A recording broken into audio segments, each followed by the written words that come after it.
මං දැන් එන ගමන් අපේ මාමණ්ඩිට කියාවා පෙරේදා වෙච්ච සිද්ධිය. උකුස්සෝ ඉන්නේ රතු පාටේ. රතු පාට උකුස්සෙක් එහෙ වැවක දියබෙරළිය ගොල්ලක් උඩ අවුව තපමින් හිටපු දියබරියෙකුට ගහලා. උකුස්ස ආපු ගමන්ම දියබරියට ගහලා එල්ලාගෙන උඩ ගිල්ලිලා. මගේ ඥාති අයියන්නි කෙනෙක්ගේ පුතු දෙන්න හැම ඒ දර්ශනේ වීඩියෝ කරලා තිබ්බා. ඒගොල්ලෝ හරක් බලන්න ගිහිල්ලා. දියබරියාව එල්ලගෙන පවනට බඳු වේගෙන් දැන් ඉහළට යනවා. මූට උචිත ගහට පාත් වෙන්න. උඩට යන්න යන උකුස්සා එකපාරම කැරකි ඇවිල්ලා වැටුණලු ආපහු පුතා වැව් පිටියෙම. කොල්ලෝ ඒ ගමන දුවලා ගියාලු බලන්න. දුවලා ගිහින් බලනකොට අර දියබරියගේ කඳ මැද්දෙන් නැල්ලුවේ. මේකගේ ඔළුව පැත්තෙනුයි වල්ගේ පැත්තෙනුයි දෙපැත්තෙන්ම උකුස්සගේ බෙල්ලට එක ගැටයක් ගහලාලු තටු අස්සෙන් දාලා උකුස්සගේ පෙන්ද තියෙන පැත්තට තව ගැටයක් ගහලාලු බෙල්ලට ගහපු ගැටේ හොද්දටම හිර වෙලා උකුස්සා කට අරගෙන ඉන්නවලු හුස්ම ගන්නත් බෑ. කොල්ලා තට්ටු කරලා බැලුවා. තට්ටු කරලා බැලුවාම උකුස්සට පනලු හොඳට. බැලුවලු ලිහන්න ක්‍රමයක් ලිහන්නම බෑ දැන් උකුස්සා මැරෙනවලු. මේකත් දියබරියව මරලා. දියබරියව මරලා. මං ඒ ගමන කොල්ලට බැන්න ඈහො. ඇයි ඔබ දියබරියව මැරුවේ? දැන් කොල්ලා ඊට පස්සේ 탁සේරුවක ඉඳලා තියෙනවා. මට කියනවා දියබරියද වටින්නේ උකුස්සාද වටින්නේ? දැන් දෙන්නගෙන් එකෙක් බේරන්න ඕන. මට කියන්න දියබරියද වටින්නේ උකුස්සාද වටින්නේ? ඇයි උඹ බේරන්න යන්නේ? ඒ දෙන්නගේ කර්මාන්තේ කරගන්න ඇල්ල පැත්තකට වුණා නම් දෙන්න විසඳ ගන්න. උඹ ඇයි බේරන්න අත දාන්නේ? උඹට සද්භාවයෙන්ම කෙනෙක්ව නිදහස් කරන්න අයිතිය තියෙනවා. ඒකේ ගැටලුවක් නැහැ. හැබැයි මරන්නත් අයිතියක් නැහැ කියලා හිතේ තියාගනි. සැබවින්ම නම් ඒ උනට හඳුන්නේ මම මැරුවේ අපේ වෙල්වල ඉන්න නයි පැටව පොළොංගු කුණකට්ටු මාපිල්ලු හබරල්ලු ඔක්කොම මෙවුන් එල්ලන් යන්නේ දියබරියා මොකද කරන්නේ? දියබරියාගෙන් අපිට වැඩක් නෑ. වැඩක් තියෙන එක අයිතුරු කරන්න ඕන හින්දා මම මැරුවා දියබරියා කියලා කිව්වා. උගේ දෘෂ්ටියට අනුව ඒක හරි වාගේ පෙනුනත් ලෝක සත්‍යයට අනුව ඒක හරි නෙමෙයි. හරිම ක්‍රමේ නම් දෙන්නවුන් බේරන්න ඕන සත්‍ය කරුණාවෙන්. එසේ නොවන්නේ නම් මට අදාළ නැහැ. ඔවුන්ගේ ජීවන ගමන ඔවුන්ගේ වන්නේ කියලා පැත්තකට වෙන්න ඕන. අතනත් ආත්මාර්ථකාමී දෘෂ්ටියක් තිබුණු නිසාවෙන් දියමරියා මැරීම පව්ගු. ලිඛිත සාක්ෂිද ඇති බැවින් හිරේ දාන්න බෑ. මොකද්ද පුතා මේ මිනිස්සුන්ට ගහන්න ඕනේ දෙහියත්ත කණ්ඩිය. මේ මිනිස්සුන්ට ගහන්න ඕනේ මේ හොරු පෙනිම ඌට මල් මාල දානවනේ අප්පා. මේ හොරු පෙනිම ඌ එනකොට ගමට මල් මාල දානවා. මේ අප්පා තමයි ඇදගෙන එන්නේ.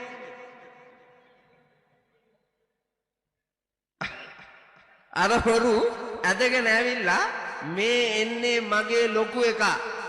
මේකා හරහා මං තොපිට කිරි දෙනවා. මේකා හරහා පාර හදනවා. මේකා හරහා වතුර දෙනවා.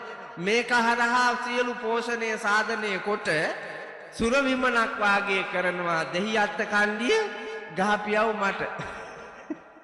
ගහපියව මුට තමයි දැන් කියන්නේ. කම්ම විභංග සූත්‍රයේදී දේශනා කරලා තියෙනවා බුදුරජාණන් වහන්සේ හොරකම් කරන මිනිහාට සංසාර ගමනේදී හිඟන්නෝ වෙලා උපදින්න වෙනවා. ඒ විතරක් නෙමෙයි. තමන් හරි හම්බ කරගන්න භවභෝග සෝබා දහම විසින් විනාශ කරනවා. මම මේ සැරේ දැක්කා මිනිස්සෙක්ගේ කුඹුරක් පැහිලා කපන්නේ හෙට කියලා. අලි රංචුවක් ඇවිල්ලා පුතා එක ඇටයක් ගන්න බැරි වෙන්න කෑවා. කරන්ට් පැට කඩාගෙන ඇවිල්ලා කෑවා. කපන්නේ හෙට කියලා. ඇඬුවා, දෙඩුවා, විලාප කිව්වට වැඩක් නැහැ. අලියාට සාප කෙරුවට වැඩක් නැහැ. සංසාර ගමනේ අපි අන් අයට දුක් දීලා, ගිනි දීලා, වංචා කරලා කාපුවා පටිසන්ධන වෙලාවට විඳ ගන්න වෙනවා. ගම් වතුරට අහු වෙනවා පුතා. අතීතයේ හොරකම් කරලා කාපු අයගේ දේපොළ. ගින්දරට අහු වෙලා පිච්චිලා යනවා පුතා දේපොළ. භූමි කම්පාවට අහු වෙලා පුතා ගිලා බහිනවා දේපොළ. නායේ යනකොට අඩි 100 ගාණක් යටට දාලා සමතලා කරලා දානවා දේපොළ ජීවිත. ඇයි මේ? අන්සතු දේ හොරා කාලා ප්‍රීතිමත් වෙච්ච අප්පලාට සිද්ධ වෙන දේ. ඒක අපේ ඇහැට පේන්න තියෙනවා පුතේ රටේ. ඇහැට පේන්න තියෙනවා. මේ මෑත භාගෙදි පුතා මෙහෙම බණ කියන තැනදිම කජුගම පැත්තේ මං කිව්වා කජු වික්කට කමන්නේ ඇඟ විකුණන්න එපා අප්පා කියලා. ඉනටත් පහලින් රෙද්ද ඇඳලා බඩටත් ඉහලින් හැට්ටේ ඇඳලා කජු විකුණනකොට කජු වලට වඩා ඇඟ නේද විකිනෙන්නේ කියලා කියනකොටම ගෑනු 10ක් විතර නැගිට්ටා. ගියා පුතා කජු අම්මලා ටිකක් යක්ෂා වේශ වෙලා ගියා. මං කිව්වා උලාරා යක්කා, මජ්ක්‍ධිමා යක්කා, නීචා යක්කා ගියා නරායට කියලා. වැවෙන්නේ නැතුව ගියා. දරාගෙන ඉන්න බැරුව ගියා. කම්පා වුණා. මෝග ගතිය නිසා ප්‍රදර්ශනය කරගත්තා පුතා. ඒ අය එහෙම නිර්වත්ව කජු වික්කා කියන එක ඒකෙන් පෙන්නුවානේ. ඉතුරු ටිකක් කියලා දෙනකන් ඉවසාගෙන හිටියා නම් මම මෞකමේ වටිනාකම කිව්වා පුතා. අතීතේ වර්තමානයේ ගලප. ඒ උන්දලාට ඒක ඉවසගෙන ඉන්න බැරුව මුලින්ම පැන්න. අර කාක්කා කූඩු හැදුවා වගේ. වඩු කුරුල්ලා උගන්නන්න වරෙව් කියලා ඔක්කොටම එන්න කියලා කුරුළු ජනතාවටම ඉලුක් ගහක් ඉරාගෙන ඇවිල්ලා කූඩුවේ මුල පුරන්ඩ හතර පැත්තට මෙහෙම තිබ්බලු පුතා. ඉලුක් ගහ ඉරාපු කෑලි ටික තියෙනකොටම කාක්කා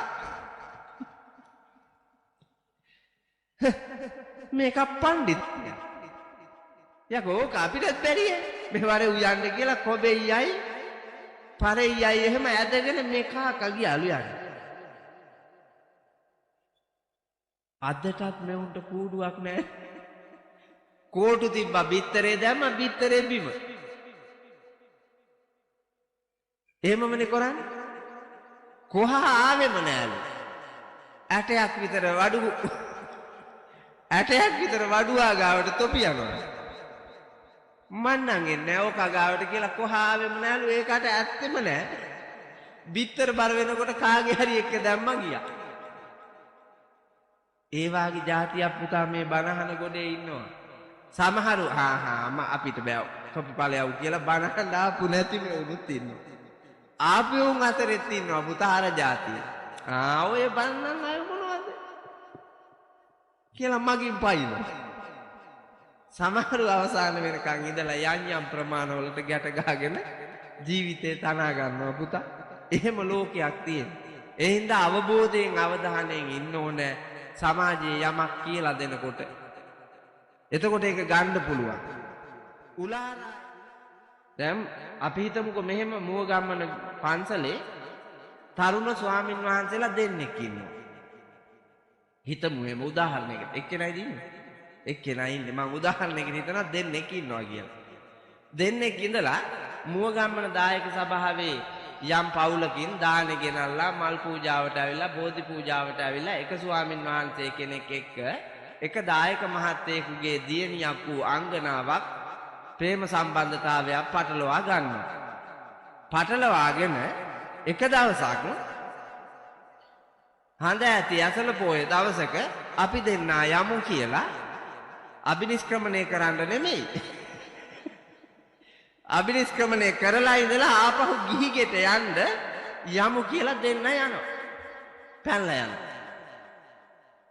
අර දායක පවුලත් දායක සභාවේ කණ්ඩායමකුත් පහුවදා උදේ ඉඳලා පුතා දැන් තව හාමුදුරු කෙනෙක් ඉන්නවනේ එක්කෙනෙක් පැනලා ගියේ අර ඉන්න හාමුදුරුවන්ට දාන්නෙත් නෑ බුදුහාමුදුරන්ට දාන්නෙත් නෑ දෙන්න එපා ඔය ගණයන්ට දාන්න දැක්කනේ ගෙනihin වැඳ වැඳ දුන්නා කෑවා තෙල් මන්ද මේරුවා පැන්න දෙන්න එපාඩේ බත් අපි නම් දෙන්නේ තොපි පුළුවන් නම් දීපියා ඔය විතරක් නෙමෙයි කොල්ලා තියෙන જાති අර පන්සලටම පුතා නිගා කරනවා දැන් එක හාමුදුරු කෙනෙක් වැරද්දක් කෙරුවේ අනිත් ඉන්න හාමුදුරුවෝ බෝසත් ස්වාමින් වහන්සේ අපි කියමුකෝ හාමුදුරුවෝ නෑ බුදුහාමුදුරු බෝධිරාජානන් වහන්සේ මේ වැඩ ඉන්න පන්සලටනේ මේ ගල් ගහන්නේ නිගා කරන්නේ අර පසංග තියලා වැඳලා බත් දීපු අයම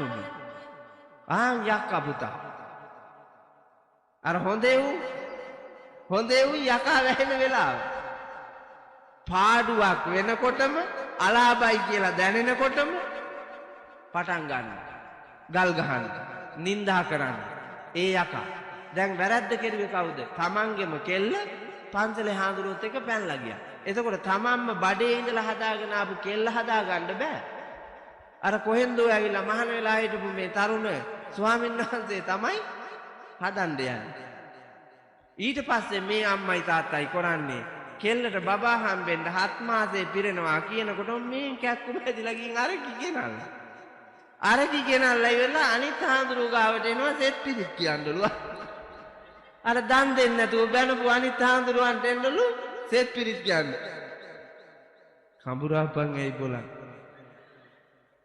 ආන්ගේ ගතියට පුතා යකා කියලා කියන්නේ ගෑණී මිනිහයි උදේ ඉඳලා රෑ වෙනකම් වෙලේ වැඩ කරලා දෙන්නම ඇලෙන් නාගෙන ගෙදර ආවා ගෑණි රැට කෑම උයන මිනිහා ගියා කඩේ පැත්තට ගිහින් එන්නම් කියලා ගිහිල්ලා එන්නම් කියලා ගියපු මේ මිනිසයා කීප දෙනෙකුට අහු වෙලා හොඳටම බිව්වා බීලා ගානට පදම් කරගෙන ආවා එනකොට අරුන්දා උයලා පිහලා ඔක්කොම කරලා බෙදලා ඉවරයි බත් එකක් ගෙනත් දුන්නා වතුර එකක් ගෙනත් දුන්නා මෙවුන්දත් පැත්තකින් ඉඳගෙන ඉන්නවා මේ මිනිහා බීලා ඇවිල්ලා කනවා එතකොටම හැපුණා ගල් කැටයක්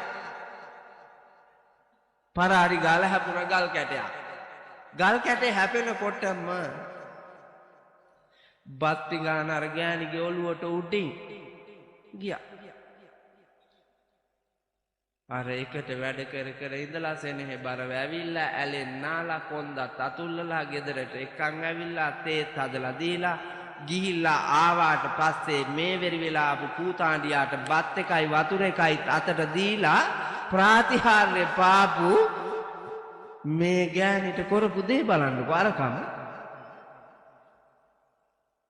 යකා එන වෙලාව ගුණවත් වගේ ඉන්නවා එක පාරටම මතු වෙලා එනවා පුතා කෙලස් ගිනි එනවා මතු වෙලා කෙලස් දුරු කරන තාක්කල් අපි පුතා යක්ෂ ගති වහගෙන තදංග වශයෙන් ඉන්නේ තදංග වශයෙන් තද කරගෙන ඉන්නේ Tamanට පාඩුයි කියලා දැනෙනකොටම මොඩයාට පාඩුයි කියලා දැනෙනවා පුතා සමහර දේවල් එතකොටම අර යකා මතු වෙලා එනවා තමන්ම වදාපු අම්මට සලකන්නේ ගහලා පන්නන කොහෙන්ද ආපු අර ගෑණියක් ඉන්නා සමහර පිරිමි නෑ හෘද සාක්ෂිය මහල බාන්නක මේ පිට්ටනිය කී දෙනෙක් ඉන්නවද එහෙම පිරිමි කියලා අම්මා උපන්නලා ගෑණිව තියාගෙන ඉන්න පිරිමි නෑ මෙතන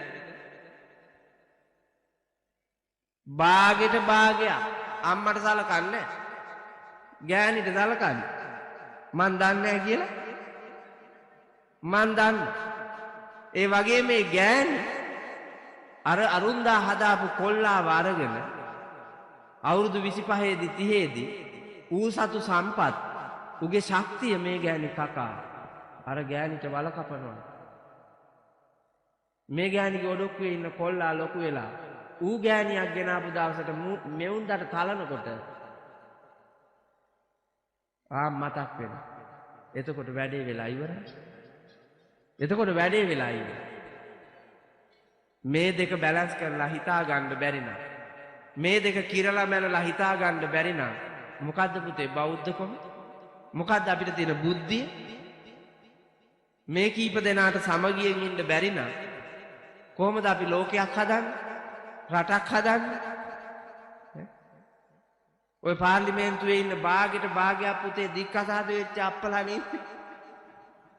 තමන්ගේ පෞල් ජීවිතේ එකට තියාගන්න බැරුව රටක් එක්ක කොහොමද ඉන්නේ පුතා? රටක් එක්ක යන්න පුළුවන්? බෑනේ. ගෑණි දෙපරාදුවට පැත්තකට ගිහලා නඩු කියන ඕක හොරා කාලා තියෙන්නේ මටත් ආයිති කෝටි ගාණක් ඉල්ලන්නේ පුතා. කෝටි ගාණක් වස්තුව ඉල්ලන. දික්කසාද නඩුවේ. සමහරු කසාද බැන්දෙත් නෑ මං හිතන්නේ සමාජ සේවයට කැමති හින්දා. කසාද බඳින්නෙම නැතුව ඉන්නවා. එහෙම ඉන්න පිරිසකුත් ඉන්නවා. ඒ වුණාට රටේ ජාතිකත්වය ගැන උන්දා කතා කරන වඳ බෑපු අප්පලා.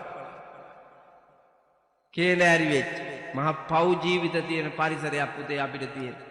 ඒ හින්දා යකා කියන්නේ වෙන මොනවටවත් නෙමෙයි. යම් සමාජයක ජීවත් වෙන සත්පුරුෂ සත්වයන්ට කායිකව හෝ මානසිකව කුමන හෝ වේලාවකදී යම් බියවැද්දීමක් රිදවීමක් මරා දැමීමක් සිදු කරයිද ඒ කායක